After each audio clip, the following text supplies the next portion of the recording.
주와 그리스도가 되게 하셨느니라. 아멘. 할렐루야. 아멘. 우리 오후 예배를 오래간만에 하는 것 같은 느낌이죠. 팔을 한 달 치고 뭐 이런 오후에 이런저런 행사들이 있고 그래서 오후 예배를 좀 상당히 쉬었는데 말씀을 다시 한번 기억하시길 바랍니다. 사도행전에 들어와서 2장에서 어떤 일이 있었는가 하면 성령의 강림 사건이 있었어요. 그죠? 성령의 강림 사건으로 인해서 제자들이 무슨 말을 하기 시작했냐면 방언을 하기 시작했다라고 성경이 기록해요. 방언을 하기 시작했는데 그 방언을 하는 내용들을 보니까 사람들이 알아들을 수 있는 말이었을까요? 알아듣지 못할 말이었을까요? 다 알아듣는 말을 했단 말이에요. 근데 알아듣는 말을 했는데 이 방언들이 이 자리에 모인 사람들이 120명 정도 됐다고 하는데 이 120명이 여러 나라 말을 막 하는 거예요. 여러 나라 말을 했는데 이건 우리가 아는 우리가 그 은혜 받고 요즘 방언 받았다 그러고 방언으로 막 기도하고 막 그러잖아요. 저도 막 방언으로 기도하고 막 그러기도 하지만 그런데 우리가 하는 그 방언이 아니란 말이에요. 이거는 분명히 알아들을 수 있는 외국어였다는 거예요. 분명히 알아들을 수 있는 외국어로 그들이 막 했다는 거예요. 그래서 이 당시에 예루살렘에 몰려온 많은 디아스포라 유대인들이 있었는데 이 디아스포라 유대인들은 이 아시아 각지에서 흩어져 있었던 사람들인데 거기서 태어난 2세, 3세들도 있었단 말이죠. 근데 2세들은 뭐 이들이 유대말을 히브리어를 그렇게 잘 못했단 말이죠. 이제 근데도 불구하고 자기가 태어난 나라 그 나라 말을 예수 이 자리에 모였던 120명이 막 말을 하기 시작하는데 저건 내가 알아듣는 말을 하네? 막 이런 일이 생긴 거예요. 더군다나 한 가지 나라 말이 아니라 여러 나라 말을 막 제자들이 막 하기 시작하는데 막 정신이 없는 거예요. 그러니까 사람들이 보고 야 저거 대낮부터 술 취했나? 그랬단 말이에요. 사람들이 술 취했나? 내 술을 무슨 술이라 그러냐면 새술에 취했다. 보통 술주정 같은 그런 술주정이 아니라 이거죠. 술주정 하려면 이 막 냄새도 나고 막 이상한 막 알아듣지도 못한 말을 막 하고 그게 술주정인데 이 사람들이 하는 말은 알아들을 수 있고 알코올 냄새도 나지 않더라. 그러니까 그 하는 증상은 보니까 술 취한 것처럼 막 하는데 그러니 하는 말이 새술이구나, 새로운 술이구나. 새술에 취했다고 그러면서 이 제자들을 막 놀리고 조롱하고 막 그랬단 말이에요. 그러면서도 그들은 마음속에 이게 무슨 일이지? 우리가 알아들 수 있는 말을 저들이 막 하네? 이게 무슨 일이야? 그런 말을 하고 있을 때에 오늘 14절에 보면 베드로의 오늘 읽은 내용은 베드로의 설교의 내용이에요. 이 본문의 내용이 베드로의 첫 번째 설교 내용이자 첫 번째 교회의 설교의 내용이에요. 이 일로 인해서 무슨 교회가 세워지냐면 예루살렘 교회라고 하는 교회가 세워지게 되거든요. 이 성령 강림 사건으로 인해서 예루살렘 교회가 세워지게 되는데 예루살렘 교회가 태동할 때 첫 번째 행한 설교의 내용이 오늘 읽은 이 내용이에요. 그러니까 이 오늘 읽은 내용이 굉장히 중요한 내용이죠. 교회 설립되면서 첫 번째 설교의 내용이니까 얼마나 중요한 내용들일까요? 근데 이 설교의 내용의 핵심은 뭘까요? 베드로의 이 설교의 내용의 핵심은 예수 그리스도였다. 그러니까 모든 이 설교의 내용이 예수 그리스도가 핵심인데 이것은 모든 설교의 내용 속에서 반드시 누구의 이야기가 들어가 있냐면 예수 그리스도의 이야기가 들어가 있어요. 근데 요즘 많은 그 지적인 목사님들 설교를 저도 가끔 좀 들어봐요. 왜냐하면 뭐 저도 설교를 하는 사람이고, 그러니까 다른 분은 어떻게 설교하나, 그리고 이제 저도 이제 막 듣기도 하고 그래요. 듣기도 하고, 우리 그 요즘은 유튜브가 많으니까 우리 교단 목사님들은 어떤 설교를 하나, 그래서 유튜브 설교를 하는 교단 목사님들을 다 구독 신청을 해놨기 때문에 주일 저녁 때문에 그날 설교한 그 각 교회 설교 내용이 다 떠요. 아마 그 중에 이제 내 설교도 뜨고 다 뜨겠죠. 그래서 이제 가끔 저도 이제 리서치를 해요. 쭉 들으면서, 그러면 저분들이 무슨 설교를 하나, 그 설교를 듣고 있다 보면 아, 저분이 어떤 내용을 하고 지금 저 교회에 어떤 문제가 있구나라고 하는 것을 느낄 수가 있어요. 제가 이게 총회에서 좀 임원을 하다 보니까 총회 교회 형편을 조금 살펴볼 수 봐야 되는데, 총회 교회 형편을 살펴볼 수 있는 방법이 그분들의 설교를 들어보는 거예요. 그분들의 설교를 들어보면 아, 지금 이 교회에 무슨 일이 있구나, 이 교회가 지금 무슨 기도의 제목이 있구나, 그런 내용들을 들을 수가 있어요. 근데 이제 뭐 우리 교단 목사님들은 그렇지만 이제 어떨 때는 아주 유명한 분들 설교도 듣다 보면 제가 입이 벌어질 만한 설교를 하시는 분들이 얼마나 많은지 몰라요. 근데 뭔가 부족한 것을 늘 느끼고 끝나요. 왜냐하면 아주 주옥 같은 말씀을 많이 하시는데 예수 그리스도의 이야기가 없는 거죠. 있긴 있었어요. 근데 슬쩍 지나간 이야기들이야 다. 그래서 이 사람의 귀를 만족시키는 내용이 참 범람하는구나. 인터넷 설교 중에서 사람의 마음을 막 귀를 자극하고 지적인 욕구를 충족시키는 그런 내용들이 참 많구나 싶어서, 설교의 홍수 속에 있지만 우리가 말씀의 기갈 속에 있다. 홍수 속에 있는데 말씀이 넘쳐나는데 내가 들을 수 있는 말이 없다는 거예요. 내게 양적인 양식이 되는 말씀이 없는 그런 시대를 살아가고 있지 않나. 그래서 저도 많은 설교를 들으면서 반성을 많이 해요. 저도 반성을 많이 하고, 저도 설교를 준비를 다 해놓고 난 다음에 이게 잘 된다 안 된다를 얼마나 다시 보는지 몰라요. 왜냐하면 저는 이제 목요일 되면 설교 원고를 이게 통역자한테 목요일 금요일 되면 원고를 줘야 되기 때문에, 그러니까 미리 다 준비를 다 해놔야 돼요. 그러니까 저는 보통 목요일 날 설교가 끝나요. 원고까지 작성이 목요일까지 딱 끝나요. 그리고 난 다음에 또 다시 계속 또 보고 이제 그렇게 하는데, 그 중에 내가 예수 그리스도의 이야기를 어떻게 했나, 그걸 살펴보는 거야. 예수님 이야기를 내가 어떻게 했나, 그 말씀 속에 예수님을 어떻게 증거했나, 그걸 보는 게 이제 제가 스스로 제 설교를 체크하는 방식 중에 하나인 거야. 또 보고 또 읽고 그리고 성경의 내용을 또 한번 보고. 근데 희한한 게 있어요. 제가 책상에 앉아서 성경을 막 읽어요. 그럴 때 오는 감동이 있어요. 근데 막상 설교를 하려고 오늘 다녔었어요. 여러분은 같이 이식했잖아요. 그러면 내가 처음 읽은 내용 같은 느낌이 들 때가 있어요. 분명히 내가 이걸 읽고 준비를 하고 막 하고 했는데, 단에 서가지고 여러 번 하고 같이 성경을 읽으면 왜 이 내용을 처음 읽는 것 같지? 그런 느낌이 들 때도 있어요. 왜 그럴까요? 말씀은 늘 우리에게 새롭게 도전을 주기 때문에 그래요. 새롭게 도전을 줘요.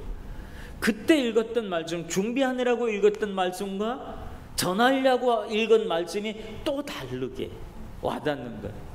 그래서 말씀을 읽을 때마다 처음 보는 같은 느낌이고, 그런 느낌이 들 때가, 제가 목사가 된 지 30년이 넘었거든요. 근데도 아직까지도 제가 그렇단 말이죠. 오늘 베드로의 설교의 핵심은 예수 그리스도를 어떻게 전하고 있는가, 이게 설교의 핵심의 내용이에요.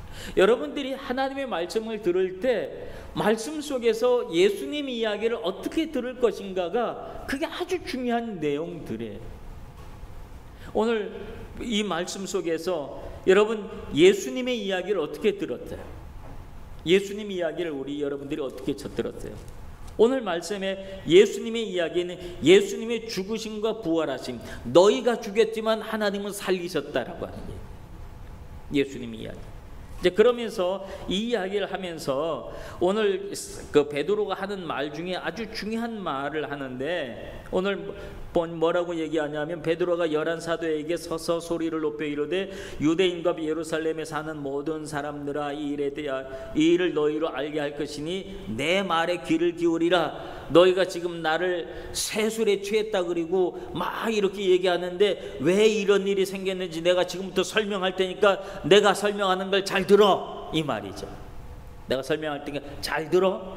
근데 자기가 지금 이렇게 여러 나라 말로 지금 방언을 받아가지고 이 사람들이 120문도들이 막 이 얘기를 하는 얘기의 핵심의 내용은, 이 내용은 이미 술에 취해서 하는 술주정이 아니라 16절에 보면 이는 선지자 요엘을 통하여 말씀하신 것이니 하면서 이미 예언되어 있던 이야기고 예언의 성취가 지금 이루어진 것이다 라고 얘기를 해요. 그러면서 하나님이 말씀하시기를 말세에 내가 내 영을 내 모든 육체에게 부어주리니 내 자녀들은 예언할 것이요 젊은이들은 환상을 보고 늙은이들은 꿈을 꿀 것이다. 남종과 여종들에게 내 영을 부어줄 것이다. 저희들이 예언할 것이다. 이게 요엘서에 있는 말씀이에요. 근데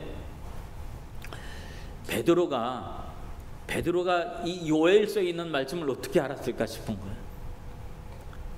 베드로가 평상시 성경을 말마다 묵상하고 막 기도하고 그랬을 성품의 사람이가 아니면 그냥 건성건성 주님만 따라왔던 그런 사람일까 생각해 보면 건성건성 그냥 주님만 따라왔을 것 같은 사람인데도 불구하고 성령이 그에게 임하니까 그의 입술 속에서 뭐가 나오기 시작하냐면 하나님의 말씀이 나오기 시작하더라고요. 하나님의 말씀이 나오고, 요엘서의 말씀이 예언되어 하고 있었던 말씀이 성령이 베드로에게 생각나게 하셔서 그 말씀을 가지고 베드로가 말씀을 막 풀어내기 시작하는, 이건 베드로의 지식이 아니에요.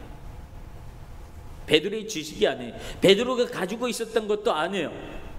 주님께서 베드로에게 주님의 말씀을 집어넣어 줬기 때문에 그 말이 나온 거예요.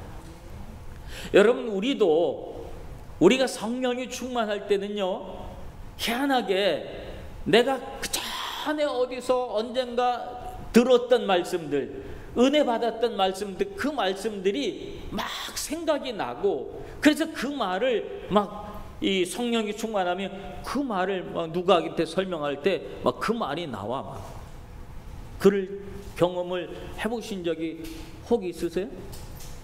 예.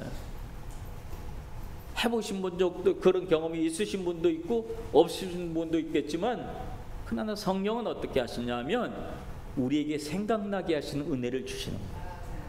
말씀이. 그러니까 우리가 생각나게 한다는 것은 내가 언젠가는 들었던 말씀이어야지 되는 거예요.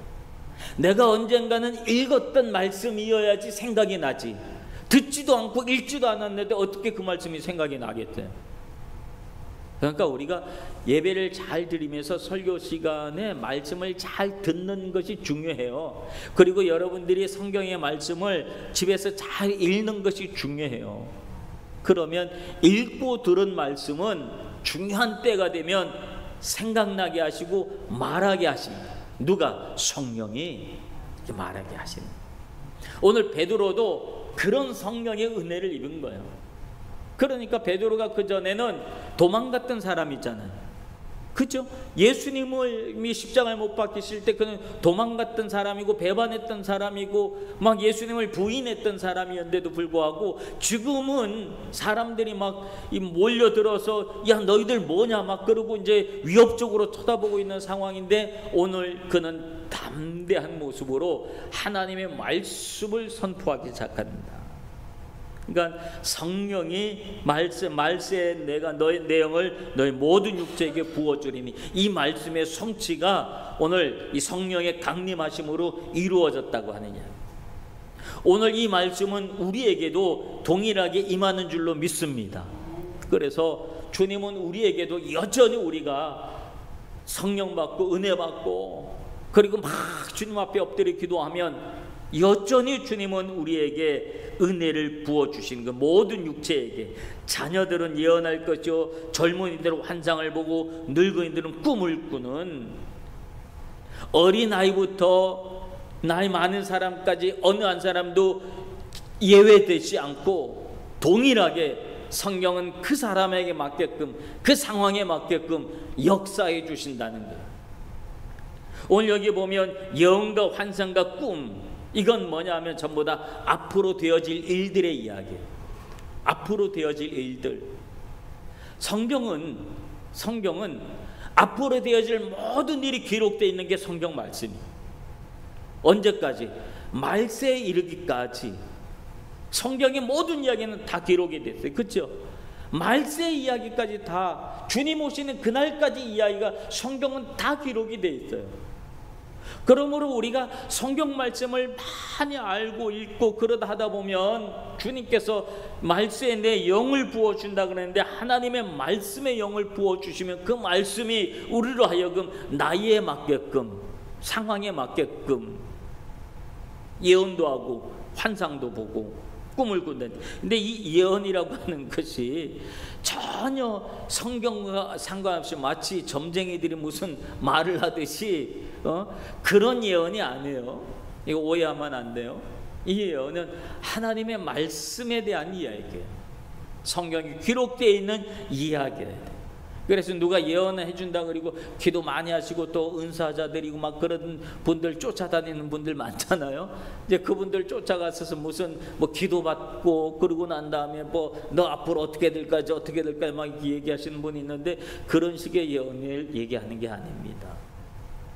하나님의 말씀이에요. 여러분들이 말씀을 꼭 붙잡고 있으면 주님께서 여러분의 앞날의 모든 것들을 기도하는 중에 깨닫게 하시고 생각나게 하시고 이루게 하실 줄로 믿습니다. 이게 성령이 임하면. 그래서 그리고 난 다음에 또 내가 위로부터 위로 하늘에서는 기사를 아래로서는 땅에 징조를 베풀리라. 이거는 뭐냐면 피와 불과 연기다. 이건 뭘까요? 피와 불과 연기. 이거는 심판을 얘기하는 거죠. 말세에 이르는 심판을 이야기하는데, 주의 크고 영화로운 날이 이르기 전에 해가 변하여, 즉 말세 때 주님 오실 그날이 이르기 전에 해가 변하여 어두워지고 달이 변하여 피가 되리라. 깊은 죄악의 모습이 그들에게 임하고 그러겠지만, 그럼에도 불구하고 21절에 보면 그런 상황이 된다 할지라도 누구든지 주의 이름을 부르는 자는 어떻게 하리라? 구원을 받으리라. 누구든지 아무리 죄악이 깊고 아무리 세상이 타락이 깊고 아무리 절망이 깊고 그렇다 할지라도 그 속에서 누구든지 주의 이름을 부르는 자는 구원을 얻는다. 그러니까 아무리 어렵고 힘들더라도 여러분 주님의 이름을 부르시길 바랍니다. 힘들고 어려울 때 주님의 이름을 부르시길 바랍니다. 주님은 그 속에서 우리를 구원하시는 줄로 믿습니다. 그래요. 주님의 구원을 믿는 거예요. 오늘 베드로는 계속해서 예루살렘 이스라엘 사람들아 이 말을 더 들으라.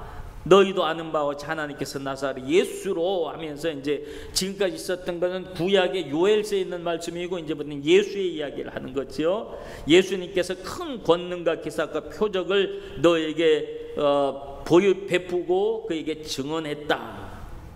그런데도 불구하고 23절에 보면 그가 하나님께서 정하신 뜻과 미리 알게 하신 바대로 내준 바 되었으니 너희가 법 없는 자들의 손을 빌어 못 박아 죽였다.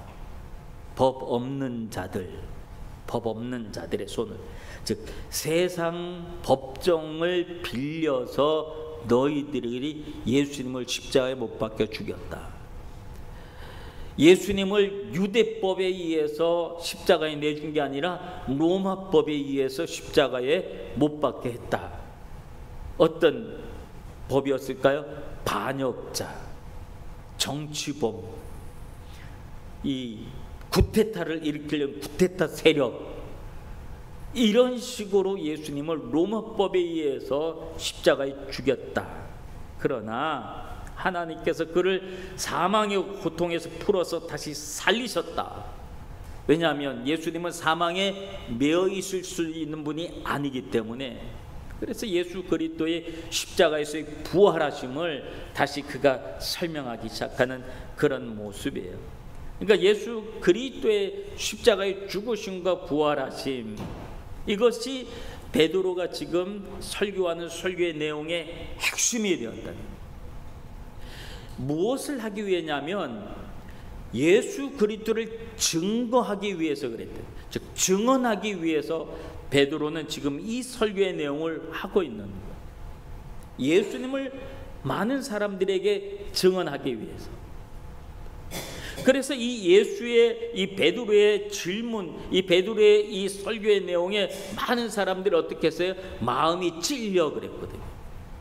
이 사람들의 마음을 찌르는 이야기들을 베드로는 지금 가감없이 막 해대는 거예요. 너희들이 죽였다, 너희들이 죽였다. 그럼 막 얘기하는 거예요. 그 전에 베드로는 상상할 수 없는 얘기예요. 베드로는 겁이 많았던 사람이었잖아요. 사람들 눈치를 보는 사람이었잖아요. 근데 지금은 사람들 눈치도 보지 아니하고 그 자기 말을 듣고 있는 사람들 앞에 얼마나 권력자들도 있고 권세가들도 있었을 거 아니에요. 그럼에도 불구하고 그냥 당당하게 너희들이 죽였다, 너희들이 죽였다 라고 하는 것을 가감없이 막 해대는 거예요. 왜 그렇게 할 수 있었을까요? 그가 무엇이 그의 마음을 그렇게 담대하게 만들었을까요? 성령이 그의 마음을 담대하게 만들어 사람의 눈치를 보지 않게끔 만들어요. 사람의 눈치를 보지 않고 사람 얼굴빛을 보지 않고 그리고 하나님만 바라보고 예수 그리스도를 온전히 증거하는 베드로의 설교의 내용을 우리는 이 말씀을 통해 베드로의 이 오늘 그 설교의 내용을 통해서 배울 수 있는 그런 부분입니다. 그래서 오늘 하나님께서는 다윗의 이야기도 불러서 얘기하죠. 왜냐하면 이때 당시 사람들은 다윗의 얘기하면 다들 꾸벅하는 그런 시대였으니까 다윗의 이야기를 통해서 또 예수 그리스도를 또 증거하는 그런 모습을 볼 수 있어요. 25절부터는 다윗의 이야기예요. 그러니까 이 17절부터 이야기는 요엘서의 이야기고 25절부터 이야기는 다윗의 이야기를 가지고 또 예수 그리스도를 증언하는 그런 모습을 볼 수가 있습니다. 그러니까 베드로가 구약의 이야기들을 통해서 예수 그리스도를 그대로 가감없이 전달하고 있는 그런 모습을 볼 수 있어요. 그러므로 오늘 여기 보면 그리스도의 부활, 그리스도의 부활에 대해서 이야기하면서 31절에 보면 그리스도의 부활을 말하되 그가 음부에 버림이 되지 아니하고 그의 육체의 썩음을 당하지 아니하였느니라. 이 예수를 하나님이 살리셨다. 우리는 이 일의 증인이다. 그리고 예수의 부활하심의 증인이라는 사실을 스스로 이야기하는 그런 모습을 봅니다. 여러분, 사람은 예수를 죽여도 하나님은 예수를 살려내시고 우리에게 다시 생명을 주시는 분이신 줄로 믿습니다. 사람들은 세상은 예수를 죽이려고 그래요. 교회를 죽이려고 합니다. 얼마나 많은 돌을 던지지 몰라요. 교회를. 예수 믿는 사람들이 잠깐만 조그만 실수를 해도 세상은 가감없이 돌을 던져냅니다. 얼마나 비난을 하고 얼마나 욕을 해대는지 몰라요. 교회를 향하여, 기독교를 향하여. 세상은 교회를, 기독교인들을 그렇게 죽이려고 하지만 그러나 하나님은 살리시는 분이신 줄로 믿습니다. 하나님은 예수님을, 당신의 독생자를 다시 살려주시는 분. 우리 예수님도 그렇게 살려주시는 분이십니다. 오늘 베드로의 설교 속에서 우리가 깨달을 수 있는 내용, 그가 어떻게 이렇게 담대할 수 있었을까? 그가 이렇게 용기를 낼 수 있었을까? 그가 어떻게 이렇게 변할 수 있었을까? 성령이에요. 성령이 그를 완전히 뒤바꿔 놓는 겁니다. 여러분, 우리도 성령 충만하지 않으면 절대로 바뀌어지지 않습니다. 우리 마음이 안 바뀌어져요. 그러니까 날마다 성령 충만하기 위해서는 어떻게 될까요? 오순절 마가의 다락방이들이 120명이 모여서 함께 기도했던 것처럼 우리가 기도할 수 있어야 돼요. 기도할 수. 어저께 9월달 새벽기도 했는데 많이들 오셨어요. 그래서 많이들 오셔서 얼마나 기도를 많이 하셨는지 기도하면 하나님이 반드시 은혜 주십니다. 새로운 은혜를 하나님은 주십니다. 말씀의 은혜를 받으시길 바라겠고 성령의 은혜를 받으시길 바랍니다. 말세에 주님께서 남종과 여종들에게 성령을 부어주시겠다고 그랬죠. 그러니까 우리가 주님 앞에 날마다 엎드려서 기도할 수 있는 여러분들 되시길 바랍니다. 그리고 우리가 베드로의 설교 속에서 그는 예수 그리스도를 증언하고 있는 것처럼 여러분의 삶의 모습 속에서도 내가 성령 충만하다, 그것으로 끝나면 성령 충만한 이유가 없는 거예요. 성령 충만한 이유로 설명되기 위해서는 그리스도의 증인이 되는 거예요. 그래야 주님이 우리에게 더욱더 성령의 충만함을 더해 주시지, 나 혼자 기뻐하고 나 혼자 좋아하고 나 혼자 행복해하고 그것으로 끝난다면 그럼 무슨 의미가 있겠어요? 주님은 우리에게 성령을 충만하게 주신 이유는 복음 때문에 그런 줄로 믿습니다. 예수 그리스도의 복음의 증인이 되라고 그러신 줄로 믿습니다. 우리가 그리스도의 복음의 증인이 되기 위해서 더욱더 성령에 충만한 우리 모습들 되어지길 주님의 이름으로 축원합니다. 오늘 이 시간의 말씀을 기억하시면서 우리 함께 합심해서 기도하는 시간 갖도록 합시다. 오늘 베드로의 설교의 내용처럼 하나님, 우리가 예수 그리스도로 무장되어지고 예수 그리스도의 증인이 되는 그런 믿음의 삶이 되게 하여 주시옵소서라고 오늘 말씀 위해서 기도하시고, 또 우리 교회를 위해서 오늘 예배 함께하지 못한 교우들 다음 주에는 다 모여서 함께 예배할 수 있도록 하나님 은혜 베풀어 달라고 우리 함께 합심해서 기도하는 시간 갖도록 합니다. 우리